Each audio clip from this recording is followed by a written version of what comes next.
All right, welcome to The Explainer. Today, we're tackling a molecule that is, well, everywhere. I mean, CBD is in our coffee, our lotions, even our dog's chew toys. It's become this huge billion-dollar industry. And everybody seems to have an opinion, right? But if you ask them how it actually works, you usually just get a shrug. So let's pull back that curtain and really dig into the science. And that's really the core of the puzzle, isn't it? You have this one single compound, and yet you hear dozens of claims. It's supposed to help you sleep, soothe your pain, and stop life-altering seizures. How? I mean, how can one thing possibly do all of that? Is it all just clever marketing, or is there a single unifying scientific explanation that actually connects all these dots? Well, the plot thickens when you look at it like this. It's a real paradox. On one hand, you can find it in a gas station, sold as a casual food additive, no more serious than a vitamin.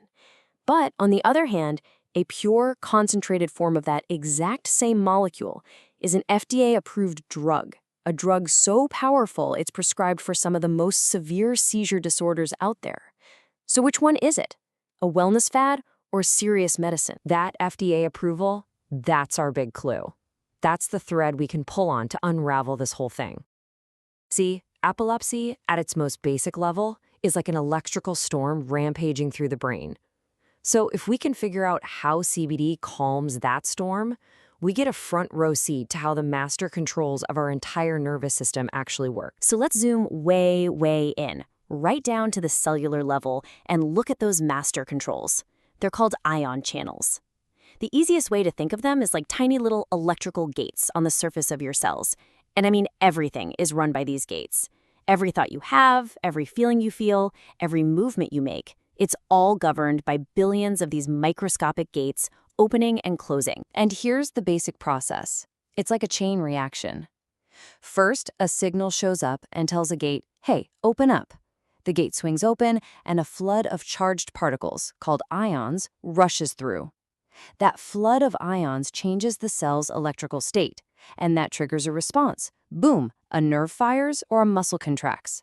It's an incredibly fast and elegant system. Okay, so our body is this incredible, buzzing city of electrical gates, all opening and closing at just the right time. So the big question is, where does CBD come into play? How does this one molecule from a plant get the keys to this whole complex city? And this is where it gets really fascinating. Scientists have a great word to describe what CBD does. They call it promiscuous. And it's the perfect term. You see, most drugs are designed to be like a single, highly specific key for one single lock.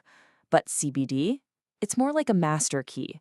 It doesn't just fit one lock perfectly. It can jiggle its way into a whole bunch of different locks all over the body. And here, this graph is basically the proof. Now, don't get bogged down in all the scientific jargon here. Just look at the big picture. See how all those different colored lines are kind of clumped together, heading downwards? Each one of those is a different type of go signal in our brain. And what this is telling us, loud and clear, is that CBD doesn't pick and choose. It doesn't play favorites. It just dims the lights on all of them. It's not a sniper rifle hitting one target. It's more like a blanket that calms everything down. So it all really boils down to this powerful 1-2 punch. On one hand, CBD acts like a dimmer switch, turning down those go, go, go signals that make our nerves fire like crazy. But at the exact same time, it turns up the stop signals that tell the whole system to just calm down. And when you think about a condition like epilepsy, which is basically a system stuck in go mode, you can see why this is such a game changer. It helps restore the balance. Okay, so we get it. It's a master key. It can turn down the noise and turn up the quiet. But how? Like physically, what is it doing? How does one little molecule manage to wedge itself into so many different kinds of locks? Well, scientists have two main ideas here, and honestly, the answer is probably a bit of both. The first one is called direct binding. This is the simple key in a lock idea. The CBD molecule literally finds a little pocket on the gate protein and plugs right into it. The second theory is a little more subtle. CBD is a fatty molecule, right? So it can actually dissolve into the cell's fatty outer wall, which changes the stiffness of that wall and indirectly makes it harder or easier for the gates to open and close. And for that first theory, the direct binding one, we now have the smoking gun. This is just incredible. Thanks to a technology called cryo-electron microscopy, scientists can take a snapshot. They don't have to guess anymore. What you are looking at right there is an actual image of one of those gates. And that little red blob tucked right inside, that is a single molecule of CBD caught in the act. Amazing. This whole master key approach has a fancy scientific name, of course. It's called polypharmacology. And it's a really powerful concept. It's the idea that sometimes the goal isn't a sniper rifle to take out one tiny problem. Sometimes what you need is a drug that can intentionally hit multiple targets at once to rebalance an entire complex system. And what's so wild about this is that it completely flips the old way of thinking about medicine on its head. I mean, for decades, the holy grail of drug discovery was the magic bullet. One perfect drug for one single target. Anything else it hit was just a messy, unwanted side effect.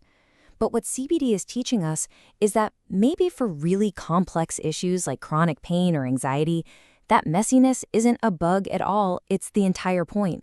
It's the feature. And the expert whose work really inspired this whole explainer, Dr. Mark Rogers, sums it up perfectly. He says it's exactly these promiscuous effects, its ability to turn down the go signals and turn up the stop signals, that fundamentally changes how our nerve cells work. And that, he says, is the real scientific reason there's so much legitimate interest in CBD for so many different human diseases. So, we started with a puzzle about a molecule sold in coffee shops, and we ended up with a potential revolution in drug design. It leaves you with this one big, provocative question. For 100 years, we've been searching for these perfect single-target keys. But maybe the real future of medicine is in promiscuous molecules like CBD, master keys that don't just fix one broken part, but gently nudge an entire system back toward health. Makes you wonder what else is out there, just hiding in plain sight. Thanks for watching The Explainer.